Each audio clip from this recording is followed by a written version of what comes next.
为了让离世的老爹再也不当大穷逼，我天天都给他烧去上千亿的冥币，可没想到却把他气得从棺材里蹦出来，甩了我2个大逼斗，还严厉呵斥别再烧那些破纸钱了。由于近几年阳间烧的大面额冥币实在太多，导致冥界出现严重通货膨胀，冥币变得一文不值，因此引发了地府的第3次世界大战。他现在最急需的就是武器装备，无论是飞机还是大炮，来者不拒，这样他才能带着手下一帮兄弟称王称霸。听到冥界即将爆发战争，我感到无比震惊，赶紧追问老爹，等他有了强大武器之后，能不能也帮我在那边谋个差事？如果可以的话，我愿意当场脖子荡秋千，毕竟我现在在阳间也是个快要揭不开锅的大穷逼了。老爸听完我这番话，又狠狠扇了我一个大逼斗，说只要我送去的武器数量够多够猛，他就能拜托阴间的老朋友给我回赠金山银山。要是不信的话，明天去咱家老槐树底下挖挖看，保证能挖到2块金子。我一听这话，整个人立刻像打了鸡血，连夜就跑到自家的白石铺子，开始动手扎制枪炮。因为我家祖上6代都是干这行的老手，所以我做这些纸扎活也是轻车熟路。但并不是所有扎好的东西都能顺利送到地府，想要让这些武器成功抵达冥界，必须盖上纸扎匠独有的通灵印，而且这通灵印有9个等级，印章的级别越高，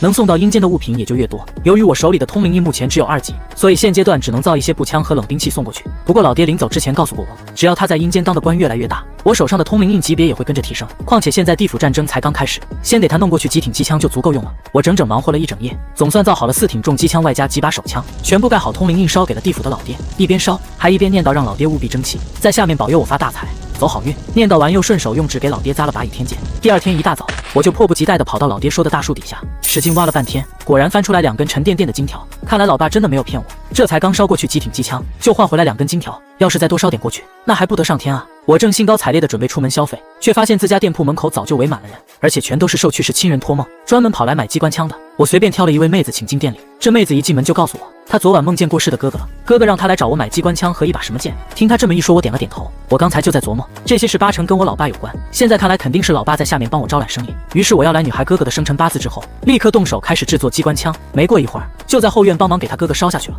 烧完这些东西，妹子居然还觉得不够，竟然开口问我能不能给他哥哥烧个原子弹过去，无论花多少钱他都愿意。听到这话，我的心简直像在滴血一样难受。别说他觉得不够了，连我自己都觉得不够啊。可惜我现在只能做些低级武器，因为我手里的通灵印才2级，不然的话我老爸早就称霸地府了。所以我只能如实告诉妹子，自己现在的权限还非常有限，如果以后能力提升了，肯定帮他烧原子弹过去。而妹子临走之前告诉了我她的名字，我叫方清雅，以后请多多关照。随后我连续接待了几10个顾客，全都是来找我买机关枪，烧给已经过世的亲人的。从大清早一直忙活到天黑。与此同时，阴间那边也已经收到了我烧过去的武器。地府设有专门接收阳间物品的部门，负责分发物品的。2名阴差看着眼前堆积如山的武器，有些吃惊。阴差头目吩咐道：“这些东西是送去越州的，赶紧把东西送过去吧。”紧接着，几个阴差把武器装进几个大箱子里，抬了过去。这些武器上都标记了名字和生辰八字，只有本人才能使用。很快，我老爹就摸着我烧过去的武器，脸上笑开了花。而他此时已经成了一座名叫越城的城主大人。其实昨天晚上已经有很多恶灵潜入越城来试探实力，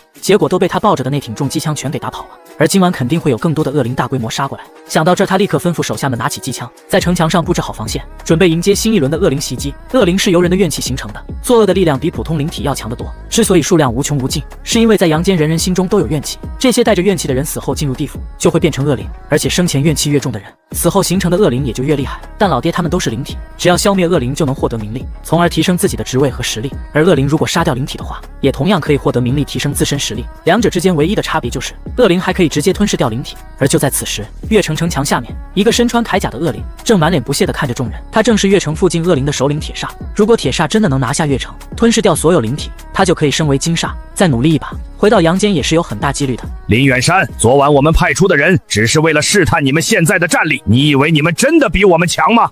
要知道，怨气是源源不断的，就算你们的武器厉害又能怎么样？在地府，武器的灵力可是会耗尽的，我们数量多，耗也能耗死你们。听到铁煞自信的话语，越城的士兵们都感到不屑。铁煞正要继续放些狠话，没想到老爹突然大喊一声：“同志们，开干！”说完，士兵们飞快地把一排重机枪架在城墙上，用机枪猛然开火，子弹刷刷刷地射向铁煞。铁煞有些措手不及，身后的恶灵急忙冲过来护着他。此时城墙上的众人兴奋得不得了，因为以前他们每次跟恶灵干仗的时候总是处于劣势，如今终于能一雪前耻了。一时间士兵们越打越勇，虽然大量恶灵被消灭，但是抵不住他们的数量多。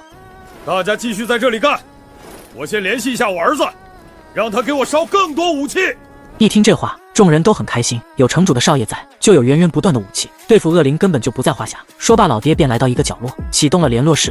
儿子在干什么呢？老爸突然出现的声音吓了我一跳，反应过来的我马上回应：老爸怎么样？那些武器带劲吧？能给我弄一座金矿钻矿吗？我想买豪车买游艇。买你的头啊！我还没说完就被老爸打断。少做梦，干实事要紧。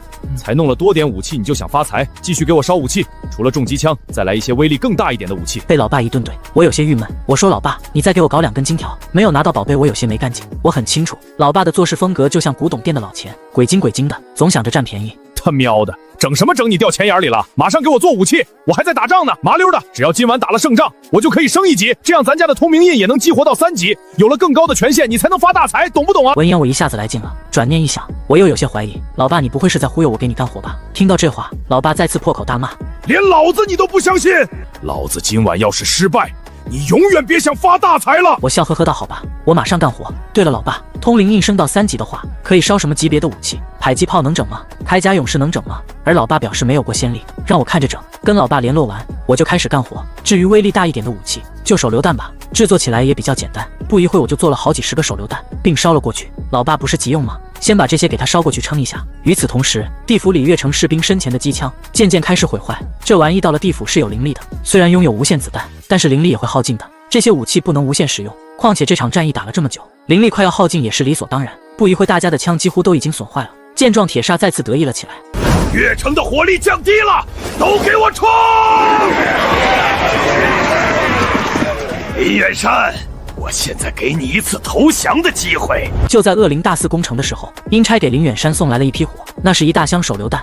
儿子，整得不错嘛。林远山心中也乐呵，说完就把手榴弹分发给士兵们。铁煞，我看你还怎么嘚瑟！林远山说完，率先扔出一颗，铁煞身前的一群恶灵瞬间被炸没。岂有此理！血城怎么还有新武器？这下事情可棘手了。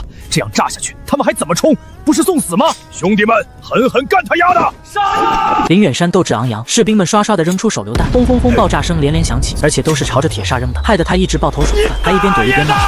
铁煞气得不行，越城士兵扔得正爽，铁煞突然下了撤退令：小子们都给我撤！他们现在已经被越城的火力给压制住，不能再打下去了。打不过就想跑，老子还没打过瘾呢！林远山抱着一架还能用的重机枪，对着铁煞就开始拼命射击，后者一边抵抗一边躲。林远山，你特丫够狠的！敢不敢跟我1对1打一架？铁煞气得直囔囔，他好歹是一方恶灵的首领，对付一个城主还是绰绰有余的。你当老子是白痴吗？我哪儿打得过你？干嘛要去送死？林远山得意洋洋地说道。这时阴差又送来了一箱手榴弹。兄弟们，又有手榴弹了，大家尽管扔！林远山把手榴弹分给士兵们，众人都很开心，拉下引线就开始扔手榴弹，轰轰轰，爆炸声不停，越来越多的恶灵被消灭了，甚至铁煞也受了伤。都给我坚持住！铁煞大吼着，心里极其不爽。他喵的，他们做恶灵的，什么时候受过这种窝囊气？被越城这么连轰乱炸，他们连撤退都来不及。对了，请援兵！这时铁煞拿出求救信号弹，发射到天空中，红色光芒划过天空，最后呈现出铠甲的形状。此时其他城市同样正在奋战的恶灵看到了天空的求救信号，是铁煞在求救。那不是运城的方向吗？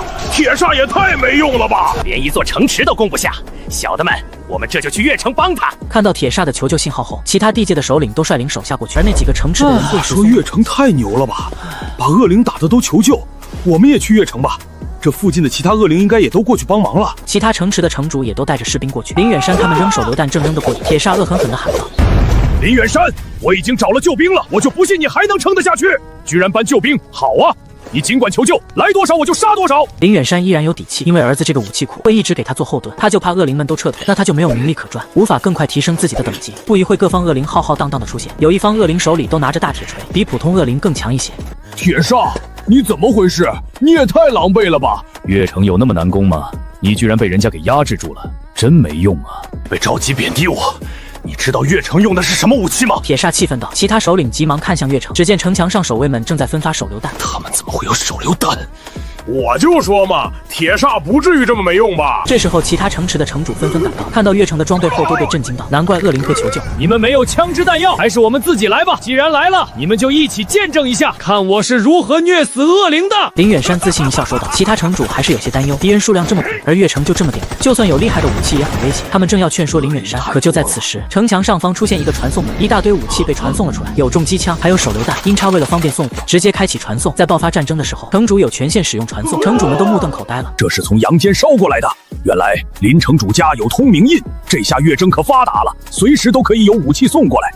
林城主，你们越城还烧人吗？甚至有些人还想加入越城，他们都知道通明印的意义，那简直像开挂一样。刚冲上来的越城的武器也太多了吧，这仗还怎么打呀？而林远山马上把武器发给了士兵们。兄弟们，狠狠的结合，我们越州就可以升到3级了。小样，你们数量多又如何？老子照样打死你！杀呀！士兵们斗志同样高涨，疯狂的突，一时间众人玩命的开火，手榴弹一个接一个的乱扔。见状，其他城池的人都惊呆了，看着越城的人痛快的输出，其他城池的城主守卫都羡慕不已。越城太厉害了，开了挂就是不一样。为什么我家没有通明令在手？林城主父子那可就发达了。要是我侄女能嫁给林少爷，一定很幸福，我也能沾沾光。看来我今晚有必要托梦给我侄女。好主意，我也要给我的女儿托梦。你们想多了吧？林少爷只能娶一个。不结婚的话，多交几个女朋友也没关系。反正我们一定要结交到林少爷。其他城主都点了点头，也不管自己的想法是否荒谬。另一边城外的恶灵首领正心情不爽，他们从来都没有受过这种窝囊气。他喵的，越城太强了吧？这仗还怎么打呀？趁早撤退算了。可铁煞看向身旁的魂锤帮首领，魂锤说道：“魂锤帮，你们还愣着干什么？快点上呀！魂锤帮，给我攻城！”拿着特大铁锤的魂锤帮首领，魂锤立即大吼一声，紧接着手里拿着铁锤的恶灵纷纷走向前，嗖，他们开始朝着越城扔铁锤。这不是凡间的铁锤，力量非常大，铁锤投出时，马上就有几名越城守卫被锤杀。林远山眯了眯眼睛，魂锤帮可是恶灵中最强大的族群之一。兄弟们，集中火力对付魂锤帮！林远山指挥一声，一时间，所有重机枪手榴弹都瞄准魂锤帮。魂锤帮，准备防御！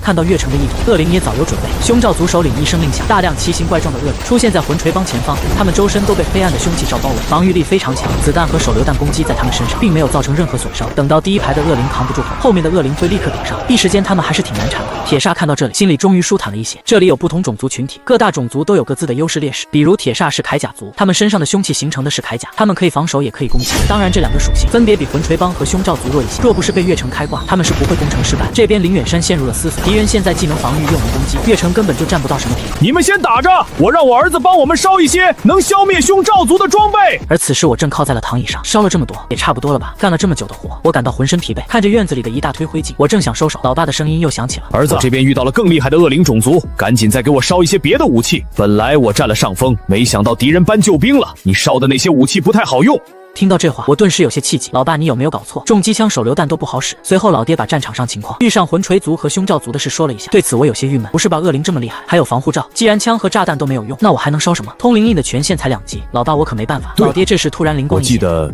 这种防御性恶灵的弱点好像是火，他们虽然有防护罩，但是灵体有些脆弱，给它加热之后应该可以烫死他们。你赶紧烧一些能喷火的武器。闻言，我马上就想到了一种武器，用喷火枪不就好了？那高温绝对带劲。老爸，我马上就做。就在老爸准备结束通话，老爸等等，我笑嘻嘻的说道：“老爸，记得照顾一下我店里的生意，就像之前那样，让人过来买武器。我当然不能亏待我儿子。”跟老爸结束通话后，我就开始干活，制作一些小型的喷火枪。很快20把喷火枪制作完毕，还做了些燃烧弹，盖完印，写上老爸的生辰就立刻烧过去。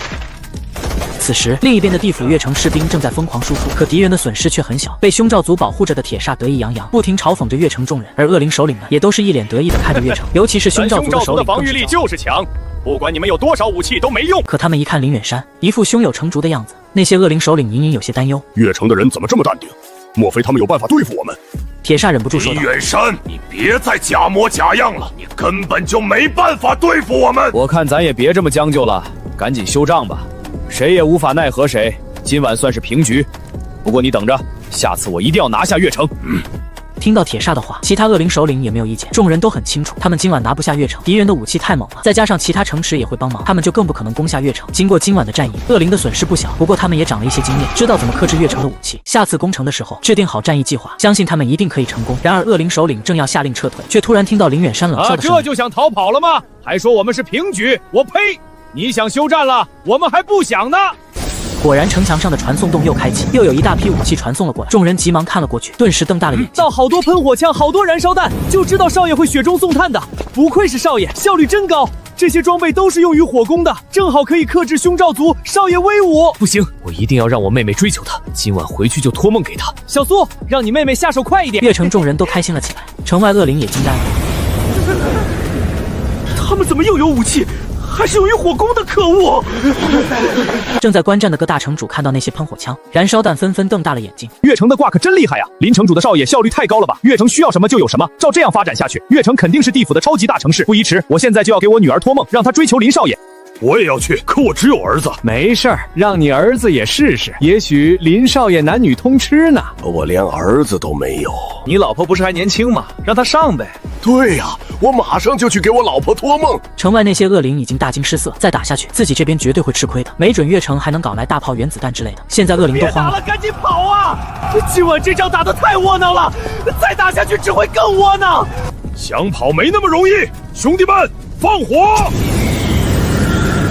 林远山拔出倚天剑，大声指挥着，越城的守卫们也巴不得赶紧出手。林远山话音未落，他们就扣动喷火枪的扳机，刷刷刷，喷火枪喷出的火焰就像一条条火龙一样，轰轰轰，燃烧弹也是不可挡的在胸罩族之间爆炸开，熊熊火焰燃烧起来，胸罩族恶灵在火海中渐渐化为灰烬，惨叫声响彻云霄。喷火枪之类的武器确实可以克制他们胸罩族，不疑会在越城的强势火攻之下，大量胸罩族恶灵被消灭。快跑啊！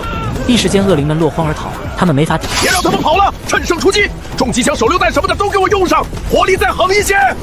等到恶灵退到恶灵谷，就没法再追击他们。地府也是有战事规则，恶灵能够入侵城池，而城池的人不能入侵恶灵谷，因为恶灵谷是怨气之源，一旦进去就会受到怨气吞噬，从而变成恶灵。因此林远山很清楚，要趁恶灵逃进恶灵谷之前，尽量多杀恶灵。除了可以让他们获得名利和功德，提升地位，也能让下一世的气运强一些，还能为阳间做功德。只要恶灵少一些，阳间的怨气就会少一些。所以阳间一些整天充满怨气的人，还没有完全被怨气吞噬。越城的士兵们都知道这个道理，大家都使出所有的力气，拼命的开枪射击，拼命的扔手榴弹，两只手都没有闲着。如果可以的话，甚至他们都想用脚来帮忙。短短的一会功夫，无数的恶灵被消灭，其他城池的人看在眼里，都羡慕不已。消灭一个恶灵就有名利和功德，这么多恶灵被消灭，那名利和功德该有多少？如果可以的话，他们也想投入战斗。哎呀，我真是太羡慕了！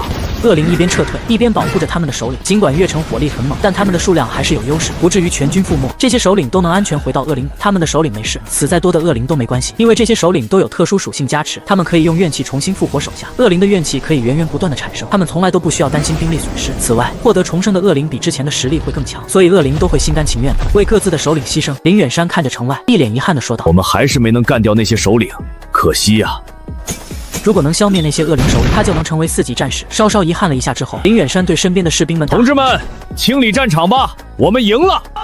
听到林远山的声音，越城众人都欢呼了起来。这是他们第一次把恶灵打得落荒而逃，名利和功德赚大发了，他们可以在地府名垂青史。城门！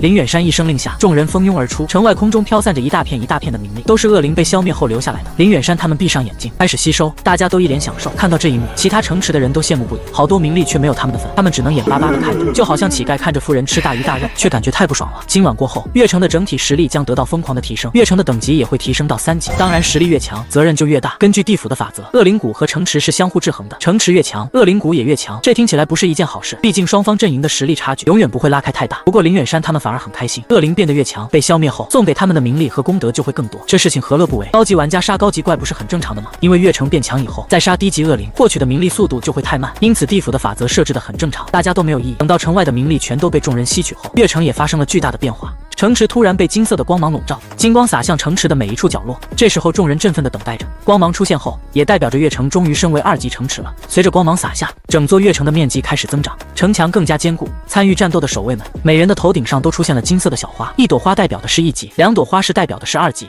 林远山的头顶上有3朵金花，也就是说他现在是3级战士。升级后，众人都欢呼雀跃着。在地府，他们可以影响阳间亲人的气运，他们越来越强，亲人的气运就会越来越强。兴奋过后，众人想着林远山父子的功劳最大，便激动地表达感激，甚至跪了下来。多谢城主大人带领我等升级，多谢少爷！大家都明白，没有城主父子，他们不可能击退恶灵，也不可能获得这么多名利和功德，所以他们都是发自肺腑地感谢江明父子。大家不必客气，功劳也不都是我家的。今晚兄弟们都非常辛苦。对了，你们不是说要给我儿子送好多女朋友吗？还不快点去托梦！要是我儿子不想有太多女人，很多人可就没戏了。对。众人也都想起了这事。林远山家可是有通明印的，林城主在地府一定会起飞的，到时候他儿子也该走上人生巅峰了。他们必须赶紧给家里的姑娘找个强大的靠山。其他城池的众人马上眼冒金光，那些城主感谢完后就赶紧去托梦了。越城众人见状更是火急火燎。他喵的，你们又不是越城的，竟然也想掺和一下！众人都议论纷纷，对其他城主的行径感到不耻。听到这些话，林远山得意洋洋的在心中嘀咕：儿啊，老爸只能帮你到这儿了，一定要加把劲儿，好好谈谈恋爱，尽快生下孩子。等老子有能力回到阳间了，第一时间就要看到我孙子孙女。阳间的我自然不知道地府的情况，也不知道老爸为我做了什么。这时候我正乐呵呵的盯着通明印，通明印升到3级了，老爸可以啊。既然我帮老爸打了胜仗，他会帮我搞金矿吗？我真是激动啊！对了，我之后能给老爸烧点什么呢？不加迪威龙可不可以？我摸着下巴嘟囔着，想了一会，也没有想到烧什么。累了一天，很快就睡了。翌日都快10点了，我起床的第一时间就赶紧去了大树下，想看看老爸又给我弄了什么宝贝。没想到打开铁匣子，里面只有香纸，其他啥也没有。我郁闷不已，他喵的怎么没有宝贝了？好啊，老爸，亏我昨天忙活了那么久，你居然不给我弄宝贝，哪怕是一根金条呢？我心中一阵抱怨。看到不远处的铁锹，我走过去。我现在有一种想掘老爸棺材的冲动。这时候，老爸林远山的声音传来：“儿子，好消息，老子升级了，现在是3级战士了。昨晚打得真爽啊！你烧来的武器太带劲了。”儿啊，你为啥拿着铁锹？我冷哼一声：“你来的正好，我正想把你的棺材给掘出来。”小兔崽子，你敢！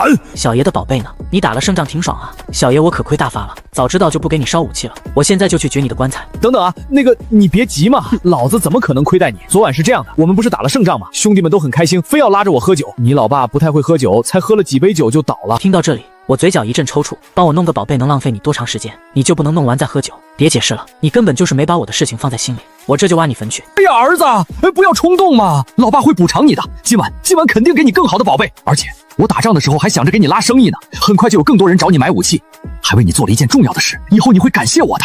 好，那我就再信你一次。闻言，我这才把手里的铁锹放回原处。如果明天早上我再看不到宝贝，我一定会掘你的棺材。老爸，你刚才说为我做了一件重要的事，还说我会感谢你的，究竟是什么事？哎呀，现在说了多没意思，你以后就明白了。儿啊，一定要加油！现在老爸在地府已经是一城之主，你在阳间也加把劲儿。作为我的儿子，你最起码要当上林州市的首富才行。当上首富，说得轻巧。我撇了撇嘴，当首富前最起码要有上亿的资产，而我现在赚钱都费劲，每天累死累活的做武器，虽然能够几万的进账，但是成为首富对我而言简直是遥不可及的事情。你别打岔，你到底为我做了什么重要的事？不是要给我一座金矿去钻矿吧？我怎么有种不祥的预感？儿子，你别着急嘛，那是我给你准备的惊喜，说出来多没意思，你就等着吧，会让你满意的。同时暗想林毅多久会有孩子？2年之内能办到吗？他已经安排的妥妥，只要林毅这边不出问题，他很快就能看到孙子出生，想想就开心。此时的我还不知道，那就是今天早上，很多人醒来之后都一脸茫然。一个农家院，妈，昨晚我爸来梦里找我，说是给我介绍了一个对象，让我赶紧去相亲。啊？